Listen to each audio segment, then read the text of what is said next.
The Ministry of Health is working closely with the Immigration Department in hopes of establishing set regulations which could see work permit holders who provide forged medical certificates or bills of health to the Immigration Department prosecuted.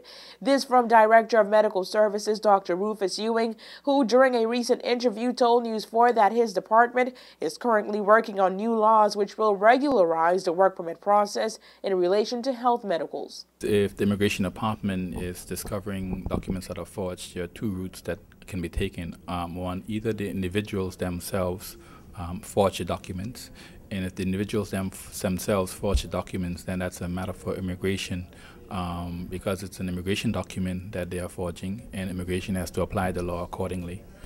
If immigration, who's in possession of a document, is of the opinion that the document was that fraudulent information was provided on behalf of a health practitioner, being a laboratory person or being someone who's a physician, then I think it's the responsibility of the Immigration Department to bring that to the attention of the Ministry of Health or the Health Practitioners Board in itself, who regulate those health practitioners, and to investigate it. Because if a health practitioner is found falsely declaring the state of health of an individual, then they can be persecuted under the law, under the health practitioner's law.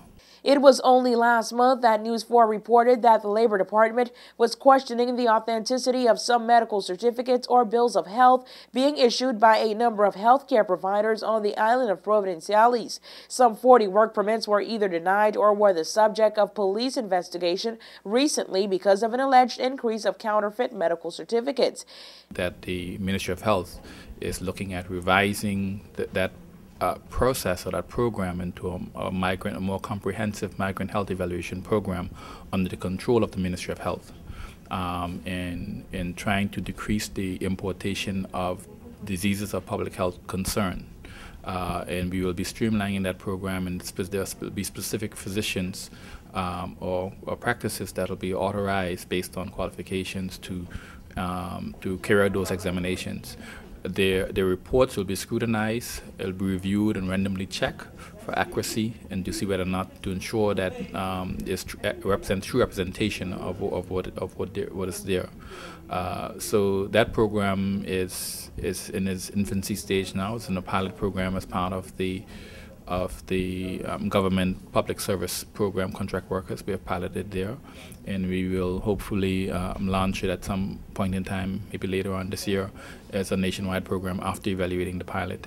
A report has been sent to the Permanent Secretary for the Ministry of Border Control and Labor, Clara Gardner, by Clarice Bean, head of the Immigration Department. Those documents will not, the certificates will not enter the hands of the applicant. The report comes from the physician straight to us, who are the evaluators, and then the report goes to immigration after that, directly to immigration. So there's no opportunity for them to hand anything into immigration. Work permit holders must obtain a clean bill of health before given allowance to work in the Turks and Caicos. Work permit applicants must be free of the HIV virus, syphilis, and other viruses before they can be allowed to work in the Turks and Caicos on a work permit basis. There are currently 3 private healthcare providers on the island of Providenciales which are authorized to produce a bill of health to work permit holders. When contacted by News 4, Clarice Bean said that she is unable to comment on the matter at this time due to legal ramifications. However, Bean noted that a report has been sent to immigration officials and will be sent to health officials in the near future in hopes of weeding out schemers responsible for the fraudulent documents. For WIV4 News, I'm Angie Toussaint.